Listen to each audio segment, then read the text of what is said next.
Hiya, I'm your host Terry J. Aman with ABC, Beyonce, The Cure, Christine Prairie, Dolly Parton, Bravery, Dua Lipa, Ed Sheeran, Chappell Roan, Eminem, Hailstorm, I Prevail, Elton John, David Bowie, and Hozier. This episode celebrating 2 years of VideoFuzzy the Soundtrack has clearly strayed a bit once again from our usual format. Hit it! VideoFuzzy the Soundtrack. Episode 13. Can you see me in the dark? I'm stalling. There's a really great episode I'm dying to put together here. So, there are just circumstances. So, okay, it occurred to me that the last one of these I put together is J artists, and J is the 10th letter of the alphabet. With my other project, VideoFuzzy, I pause every 10 episodes for a kind of by-the-numbers retrospective. But wait, have we not passed this? Is this not episode 13? Indeed it is. My first episode did not conform to format, and my entry for I artists was split over 2 episodes, which made a lot of sense, and I was happy to run it that way. Even so, as I said, I'm stalling a bit because I've got something planned for an upcoming entry, and it's going to take the time it takes to accomplish that. In the meanwhile, as I've noted elsewhere, I passed the 2-year milestone with this project in October, which means I've been chatting about my music collection for a couple of years now, all the while adding to it, and you see where I'm going with this? I've added songs and artists have released songs I've added since I started that I totally have chatted about already had they been in my collection at the time. And not all of them. For instance, all artists beginning with K onward, I've yet to chat about either way because I haven't gotten to them yet. But I added Beyonce's Cowboy Carter LP recently, Dolly Parton's Rockstar I talked about a little at the time, but the LP hadn't dropped when I'd been talking about D artists, and you get the idea. Side note, I've already added many songs to my music collection since I started this project, most of them replacing songs that never transferred properly from one PC to the next, and I have quite often already talked about these songs in my Lost Tracks entries in past episodes, so it's not even the nearly 750 songs I've added to my collection since I started this process, because in many cases I've already talked about those songs. Rather, what I'm planning to do here is talk about songs I've added since I started this that I totally would have talked about already had I added them in time to have done so, but darn the luck, missed my chance to do so the first time around. And since I've already done 10 letters worth of artists, this is a fantastic opportunity to pause, step outside the format, and dig into some fresh entries. Enjoy! Title track. I mentioned VideoFuzzy, and over on that project, this last entry, episode 96, Who's Afraid of Virginia Woolf, decided theater focus. You should totally check it out. I mentioned an upcoming project I'm working on, Decoded Stage Limited's A Dickens Christmas Carol, running over 2 weekends, December 5th through 15th. Link to tickets, more information in my show notes. The reason I bring it up is that auditions for this show were maybe a week or so after we closed Jenny Wolf, which, sure, happy as I was with what we managed, was an absolutely harrowing experience emotionally and time management-wise. All consuming. I was in work, rehearse, sleep mode for weeks, and when I did get my life back, I was ready to maybe do nothing for a good long while. My castmate Julie Wolf asked if I was looking at any theater projects after this one, and honestly I said, no, none. I was done. Then, just as it had for Jenny Wolf, an audition announcement crossed my feed, this time for A Dickens Christmas Carol, and once again, I stared at it for a long time. I just did this incredible role. Complete sense of accomplishment. Zero anything's unfulfilled. I am allowed to just relax and enjoy my life, right? But I've talked about how much I love Noises Off, Michael Frayn's towering comedy of a theater company trying desperately to mount a production of British sex farce, nothing on in the face of terrible production headwinds. Well, A Dickens Christmas Carol by Mark Landon Smith is the Noises Off version of A Christmas Carol. We staged it in Minot in 2002, and I absolutely loved it. And just like with Who's Afraid of Virginia Woolf, I'd been in Bismarck now for 15 years about, and I'd never heard anything about this show being staged anywhere. Auditions, sport, productions, nothing. So, if they're holding auditions, but I just got my life back, and my time, and my brain. Okay, fine. You know what? I've tried out for shows with Dakota Stage before. I've never been cast. I'll go in, have a wonderful time, turn in what I'll consider to have been a perfectly acceptable audition, never hear back from anyone. So I did. And this time was different. We're more than a month into it, and it's going well. Funniest damn show, and I'm glad I tried out. But the night I auditioned, and the reason I'm going on about this is I was driving back from auditioning, and the metal station I got bookmarked, I think it's 101.5 something. They got the most high drama bop going. I tapped Shazam and discovered it's Hailstorm. I haven't heard anything out of Hailstorm since, like, the Obama administration. I talked about them in my entry for H Artists episode 9, Flagpole Sit-Up, back in, wow, January. What has happened to this year? It's actually a Hailstorm collaboration with something called I Prevail, which is a metal band out of Michigan I pulled up on YouTube, and in a minute I bought a couple of their LPs. They are so good. Huge Linkin Park vibes off these guys. They did a metal punk cover of Taylor Swift's Blank Space in the late aughts. It transformed that vibe and made it entirely their own. And their energy blends so friggin' well with Hailstorm. I needed to just explore the single. Can You See Me in the Dark is an angry demand for authenticity, crying out from a place of rage. Both Hailstorm and I Prevail have explored the place of scars, damage, anger in their work ahead of this collaboration, so it was in no way out of nowhere for any of these artists. This song is powerful. It blew into my life like crashing waves, took hold of something deep inside of me and whispered life into it. In this crowded room alone, on a search for things unknown, the face I wear is not my own, so don't you dare forget. That's at least 2 instances of a mask at this point of the song, which opens plainly enough, broken bones and bloodshot eyes. I hope you like my new disguise. Yet this song, as I said, demands truth. The singer faced the storm alone and found the truth inside. The open question is the listener. I'm not like you, I speak in tongues. The singer's on a Dionysian quest for what in this world is true and real, and has trained her sights on you. Can you see me in the dark? Are you watching it all fall apart? I needed your kiss of life to bring me to life. My eyes open wide for the first time, so I block out the sun. The only way I could ever trust someone is to sharpen the knife and enter the night. Your eyes open wide for the first time.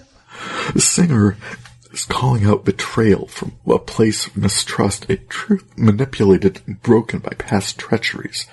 We're beaten and weathered and broken, scarred. We're pieced together with broken parts. Now that you've shown me just who you are, there's nowhere left to hide. You have been judged and deemed lacking. What did you do?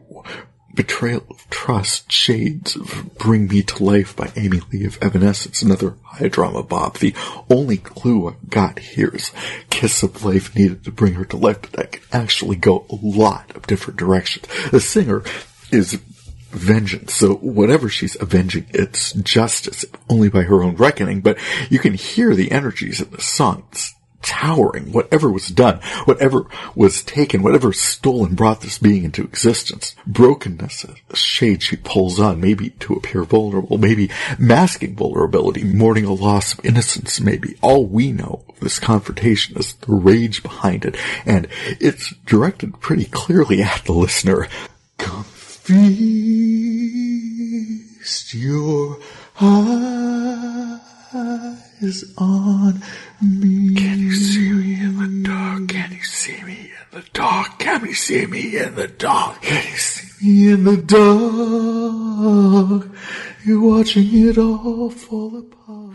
I love this. This song, it's one of the most incredible songs I have heard past 10 years easily, and it might be one of the best songs I've heard ever. High drama can apply in nearly any instance of betrayal, promises, healing beyond. Bones are said to be strongest at the point where they were broken, so we're applying this energy to that healing and rising above the brokenness, wearing our scars as badges of honor that they are, we can step into the singer's point of view and deploy this energy against those who've hurt us, who've done us wrong. I mentioned the play that I'm in. Another thing I love about this, as we're getting the set put together, sound cues, and the show's getting closer, how it's going to be, the more real it feels. A recent Wednesday, at the beginning of rehearsal, I was feeling kind of numb from current events. We had what felt like a very productive rehearsal together, and I realized as I was leaving, I'd not been thinking about elections or outcomes or anything like that for nearly 2 hours. I thanked my director. It was good taken out of myself for at least a few moments and focus on how to make this show the best we were able to. So, lots of benefits, certainly some kind of metaphor for something. And as I write this, we're still a few weeks out from production, and if that was the only place I was going to hear this song, driving home from auditions, I was entirely convinced I wanted to get out for. I'm very glad to have encountered it, and to have been cast. This show is going to be a blast. Influences. I'm not doing a lost tracks with this one, since all those songs have been added since I started this project, and I've already talked about them in the episodes I talked about them. Rather, I'll start out with artists that I brought their whole albums in, starting with Beyonce. Yeah, after talking about Destiny's Child in my D entry, I was a bit horrified at the lack of Beyonce I had in my collection, and when her Cowboy Carter LP dropped, it felt like a good chance to rectify that situation. So, there's a lot going on in this LP, affirming her as Grammy's top-nominated artist, and quite a bit more than Texas Hold'em, good lord. Honestly, I wanted to loop author and fellow podcaster Kemper Donovan in to talk about Daughter, which is a deceptively low-energy storyteller, Spanish-style finger work on the guitar, probably the closest thing I've heard to a murder mystery if it were a song. The singer has access to secluded place by way of treachery, presenting as weak, vulnerable, and damaged, outfit too small to hide her scars, smelling of alcohol, pot smoke, and regret. She described her clothes as couture, however, wearing the bloodstains for trophies, but the setting she described in the song and the line, "How long can he hold his breath before he's dead?" suggests she drowned him in baptismal font. Let's back up. I'll just share some salient details. Whatever's going on, I understand I just love this song, so put that right out there. And I understand why this can't be a single. It's dark, it's operatic, it tracks into Italian for the bridge. It's dark pop. It's not really going to play anywhere. And Lord knows there's murders in country music. Popular one. Johnny Cash shot a man in Reno just to watch him die, and in Church Bells, Carrie Underwood had a man hit a woman for the very last time, and the chicks bid goodbye to Earl by way of poisonous black-eyed peas. Turns out he was a missing person who nobody missed at all. And Independence Day, another song about domestic violence and retribution. Martina McBride, let the whole world know that today was a day of reckoning. Daughter opens up with the singer stood over her body laid out on a filthy floor. Bloodstains are custom couture. She'd gained access by a bathroom attendant who was a big fan. She left her black and blue, tore her dress. Rich, more ecclesiastic imagery. I say that I ain't nothing like my father. I'm the furthest thing from choir boys and altars. You cross me, I'm just like my father. I'm colder than Titanic water. Say me loading these fantasies in my head. Ain't never been safe ones in fellowship with the fake ones. Travel to white chapels and sing hymns. Hold rosaries and sing in stainless symphonies. Just cleanse me, Holy Trinity, with this marijuana smoke smell in my hair. Second encounter, she's dressed in tight clothes and fail to hide her scar. She stumbles in smelling of alcohol and regret. She does everything she can to create the illusion of a damsel in distress.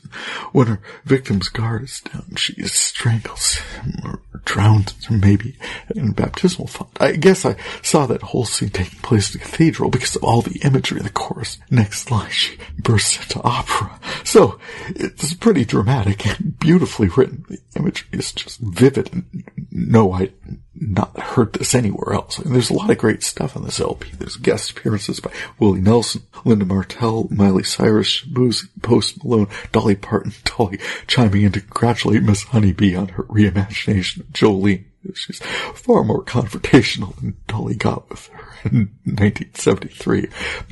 That makes a lot of sense because I also added Beyonce's Lemonade LP from 2016. She's straight out the gate from top of this LP with her pain, outrage. Hold up. Don't hurt yourself.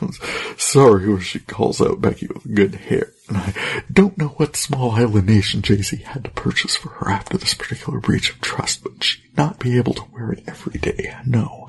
The anger, the disbelief is audible, but she also took space to explore cultural forces hard at work in and against black families since this nation's earliest days, tracing some moments to the continent of Africa itself per Wikipedia, scenes from Senegal and Ghana, and references to American plantations, recasting black power in imagery, and she traced moments from her own family's history from her grandmother, who she said spun gold from a hard life, and Jay-Z's grandmother said when she was served lemons, she made lemonade. We got a refresher when the Harris campaign chose freedom as its anthem for its summer campaign. The power in this woman's voice is incredible and added hope, joy a lot of people were finding through an otherwise tough moment in a political transition. Mostly I enjoy the energy of these LPs, so I was glad to add them to my collection. Having encountered them most recently in a collaboration with Hailstorm, I wanted to bring in some music from I Prevail, adding Trauma from 2019 and True Power from 2022. My initial reaction to this band is, how have I not heard about them before now? They found a great vocalization for a Michigan-based millennial worldview, the perpetually reorganizing economy, the world of perpetually shifting goalposts and stability, hope always just out of reach, dead on arrival. You did your best and your best was never good enough. Am I not worth saving? Paranoia, trauma, and yet I'm hearing it, grim determination to keep going, to not give up. Stand in our way from gasoline. Let's burn it effing down. F the blueprint, I'll redesign.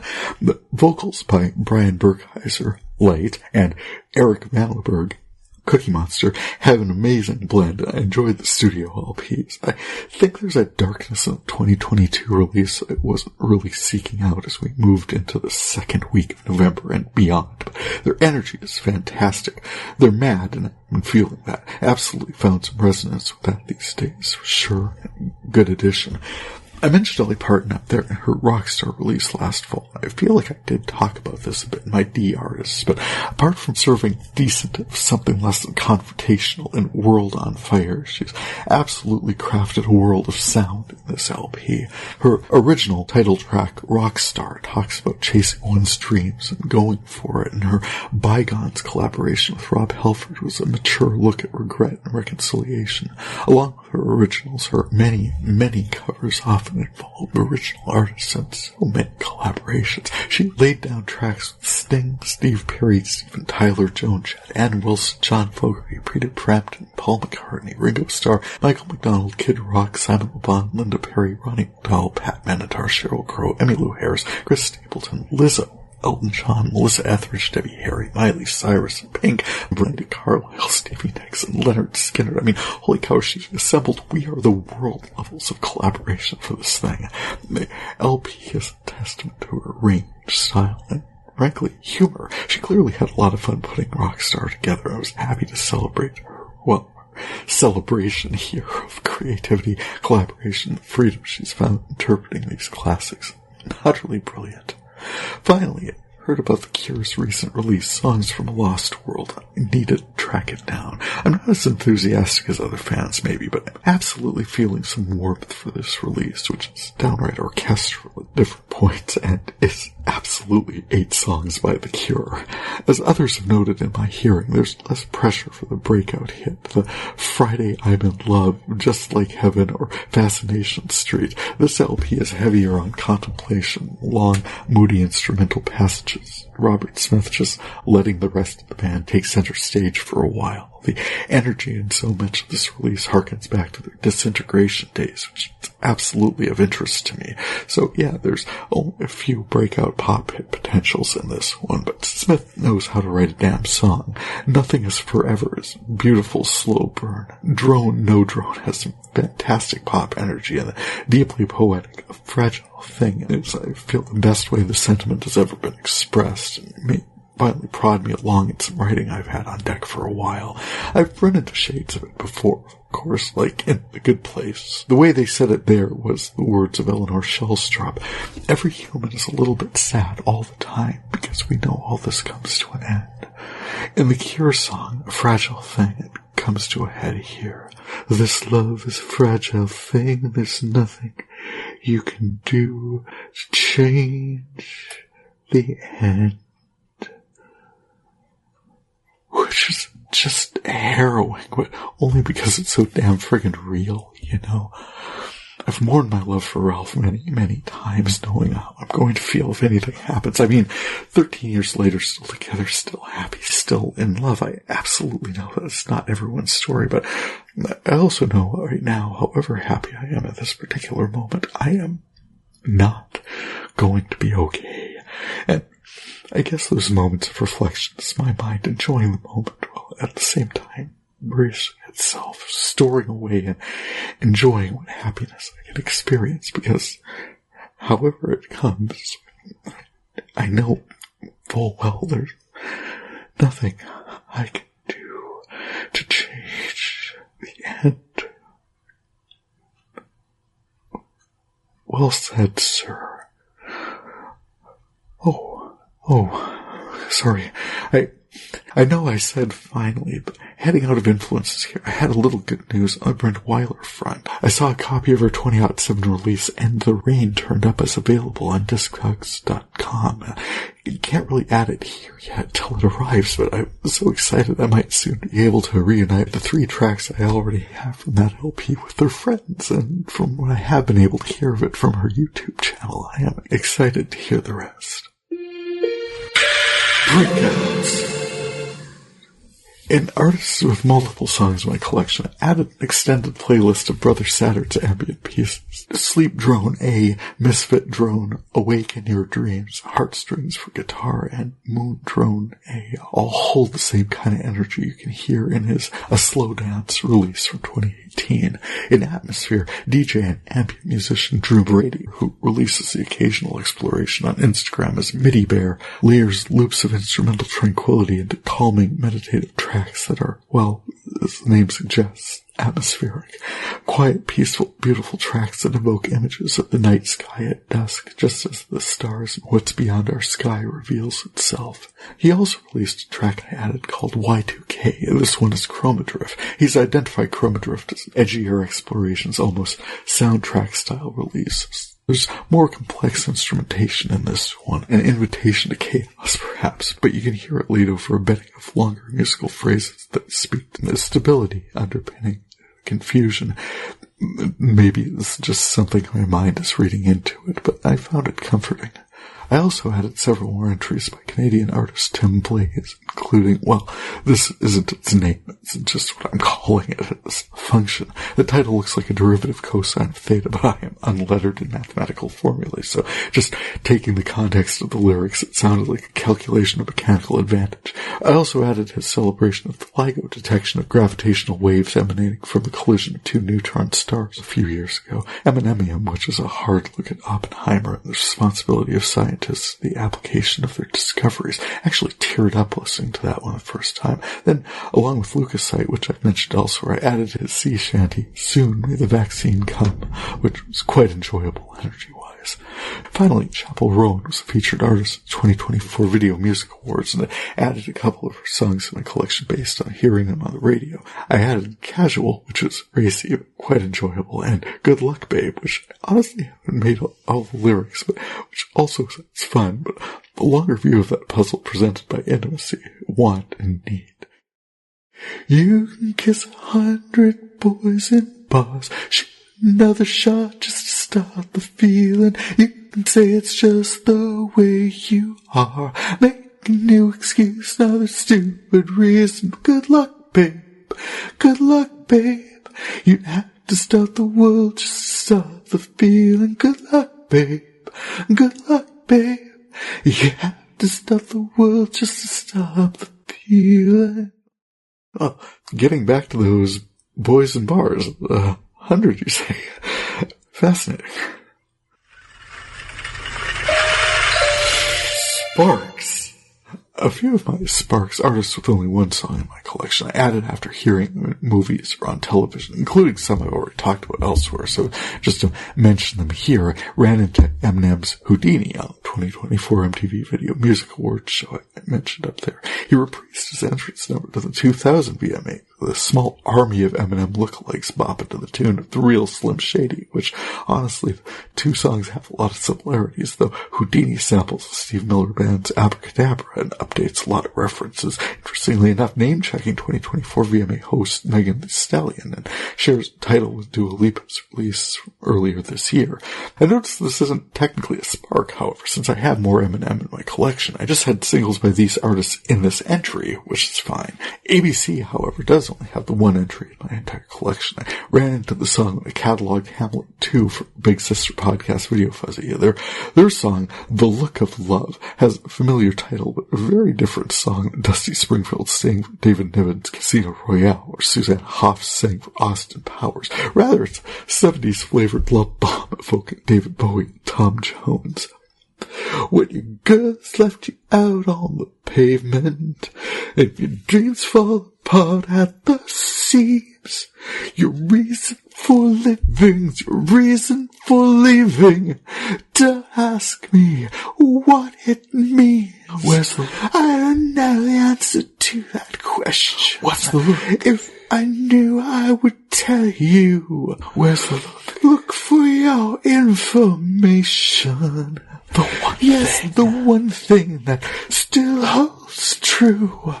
That's the look, that's the look. The look of love. That's the look, that's the look. The look of love. That's the look, that's the look.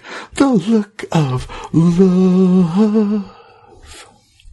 Speaking of David Bowie, these guys should be in breakouts, but they fit better here. David Bowie and Elton John. I had a few David Bowie singles in my collection already, but added a couple since failing to mention him among my D artists, including Fame and Let's Dance. Sir Elton, I added his, I just gotta sing this, I Don't Want to Go On With You Like That, from his 1988 release, Reg Strikes Back, and Goodbye Yellow Brick Road. For goodness, I was 3 years old when that LP dropped. I respect his catalog and will almost certainly add more as I move to do so. I recently archived the Library of Congress George Gershwin Pride, the celebration of he and Bernie Taupin's work PBS aired earlier this year, and what a fantastic tribute. I know I already talked about Encountering Bat for Lashes, Sleep Alone, CW's The Vampire Diaries, because I very nearly sang it while I chatted about the show recently.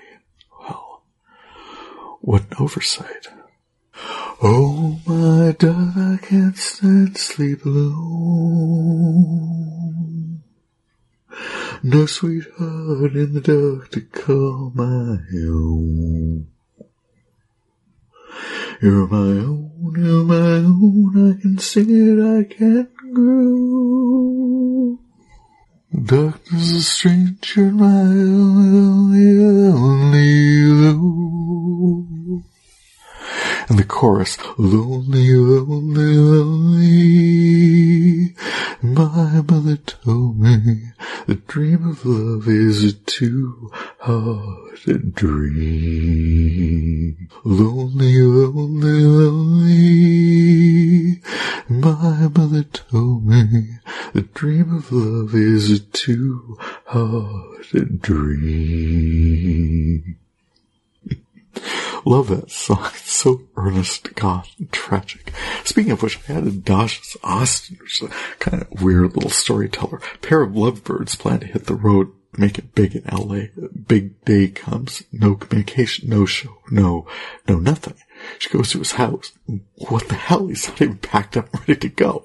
Okay, Dasha, it sounds like you built up a big movie in your head, needed to nail down some deeds. God damn, your catalog of Might Have Been actually makes for a better song. Did your boots stop working? Did your truck break down? Did you burn through money? Did your ex find out where there's will and there's way? I'm dead sure you lost it. Didn't even say goodbye. Just wish I knew what caused it. Was the whiskey flowing? Were you in a fight? Did the nurse come get you? What's your alibi? I made my way back to LA. That's where you'll be forgotten. In 40 years you'll still be here, drunk, washed up in Austin. Hun, right there in the first couple of potheads. I've got zero objections with planning a big move high can leave out some. Nothing you're talking about is time critical. If you're driving from Austin to LA, back home to LA, that was a clue, but still, that's a day on the road nonstop. You're in love. How tragic. There's no denying this. It's a great song. I don't know. Maybe figure out what's actually up. That said, if you're on your way either way, it doesn't sound like it was bringing all that much to the table in the first place. Just saying, you're in love with the idea of freedom and a better life. This guy wasn't worth mornings. Oh crap, was that today? If you're not, let's start here, sharing a bed. Don't even need to find out what the hell is actually going on where he is after months of planning. Boy, was it mission critical to begin with. Made for a fun song though, and added. I mentioned Dua Lipa up there. I didn't add Houdini, but I gotta say, when I encountered her Love Again last year, I needed to add that thing collection, because, damn, okay, one reason, I'd say the only reason White Town is in my collection at all is their 1997 single, Your Woman. So when I heard the muted trumpet hook from that song, which today I learned was from a 1932 release, My Woman, by Lou Stone's Monsignor Band, I pulled it up on YouTube. It's just incredible. What a callback. When I heard it again, Love Again, it grabbed my attention, but the song itself is so incredible. I just had to add it. Hot damn, you got me in love again.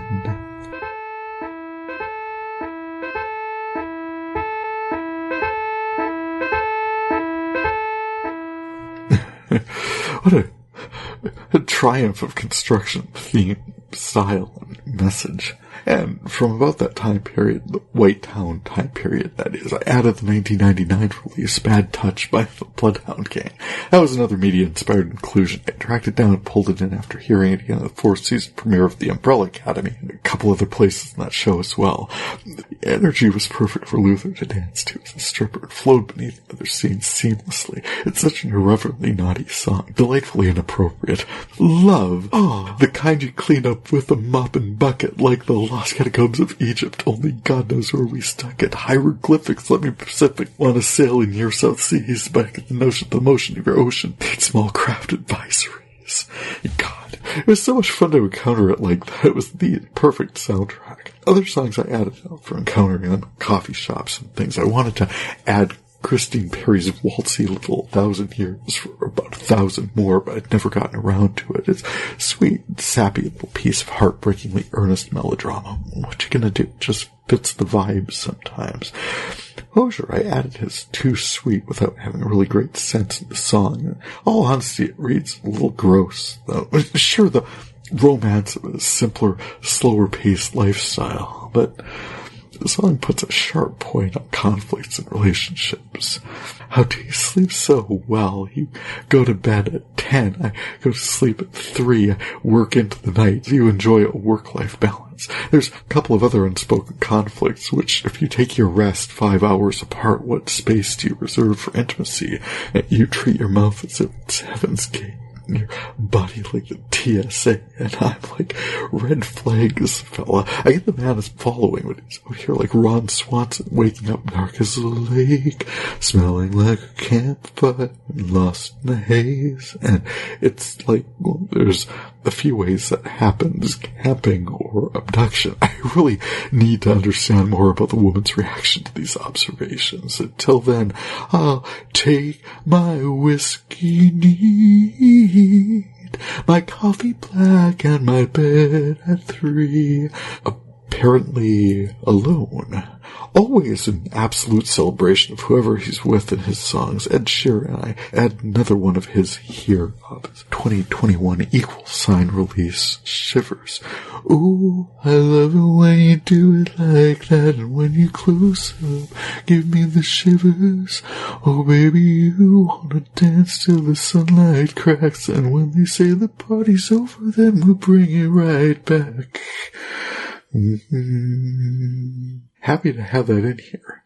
One track I encountered sparked mini breakout, which makes more sense to talk about in this order. Netherlander group Bear Force One released their self-titled single in 2007, which is a queer-coded interpretation of high-energy disco-era standards and anthems they pieced together, and all you can call it is fun presentation. The group is primarily a music video sensation, so I'll include the link in my show notes, but there's a Donna Summer single, I Feel Love, reference in the song, which honestly no idea where I heard it first, but I'm so glad I did, because music collections can always use more disco. So along with adding Bear Force One by Bear Force One, I was inspired to add Donna Summer's Love to Love You Baby, I Feel Love, and I already had Hot Stuff from when I encountered that one in Full Monty.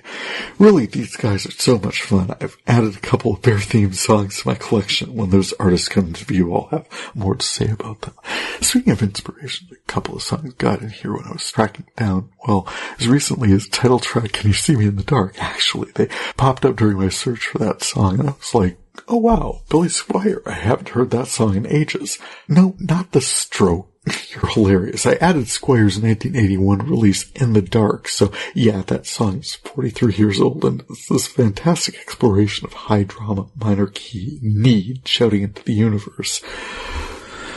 Life isn't easy from the singular side.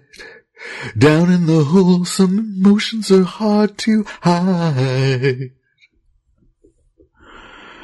It's your decision, it's a chance that you take. It's on your head, it's a habit that's hard to break. Do you need a friend? Would you tell no lies? Would you take me in? Are you lonely in the dark? In the dark, in the dark. You never listen to the voices inside. They fill your ears as you run to a place to hide. You're never sure if the illusion is real. You pinch yourself, but the memories are all you feel. Can you break away from your alibis? Can you make a play? Will you meet me in the dark? In the dark. In the dark. So, I noticed a couple of themes here. First, whoever he's talking to, Ron, next verse projects a lot about your integrity and motives, but yeah, we have a soul seeking to pierce the veil and confirm what about this interaction is true, what is illusion. But once again, I'd really love to have a better window on the recipient of this palaver, because it sounds like one of those if she wants it or not kind of viewpoints. And again, explore this stuff, please. I mean, you're a glam rocker from the 80s. What's Hosier's excuse? I also saw Eminem's 2019 high drama release, Into the Light, come up in that same search, and I was like, this is a fantastic song, guys. Let's bring this in as well. First impressions remind me of I Prevail a little. The lyrical imagery, like, hold me to the light, my heart is broken, dead, gone, bleeding out an open wound inside me. I Prevail explores images like this in their work. And then there's the actual lyric, Can You See Me in the Dark? Which, that's like right there, guys.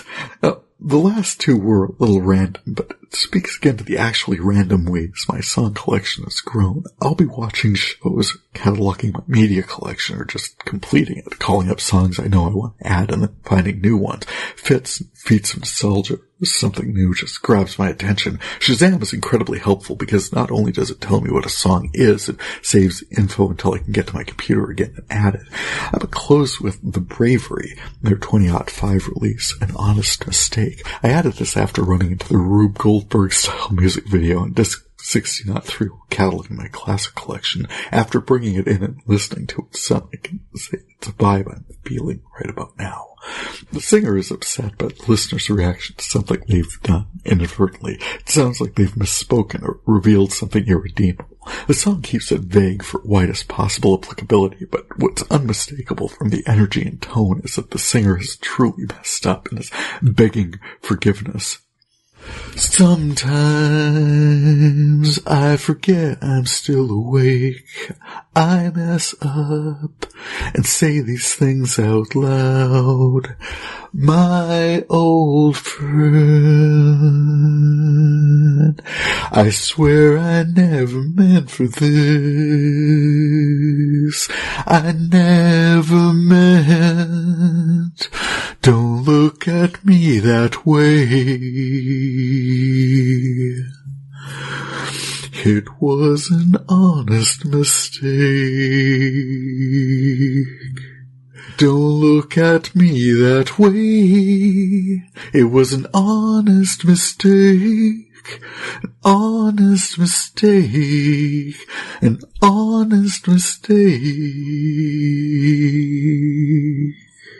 How this applies to us? Well, Google reports as results started trickling in. Search results for change my vote or how do I change my vote appeared to spike in states that he won. Honest mistake. Oops. Well, I hope you get everything you voted for, bud. Good luck, everyone. As for me, time to get this one in the feed. Thank you all so much for checking in on my ears, poke around my music collection now into my third year of this effort.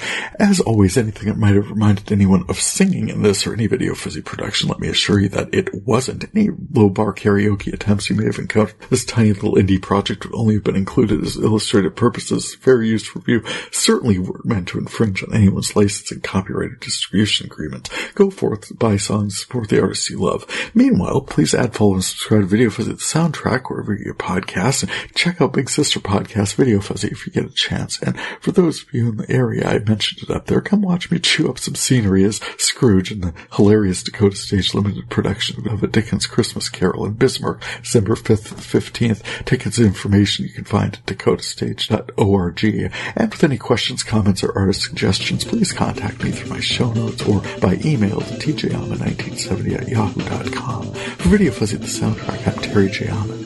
Happy listening.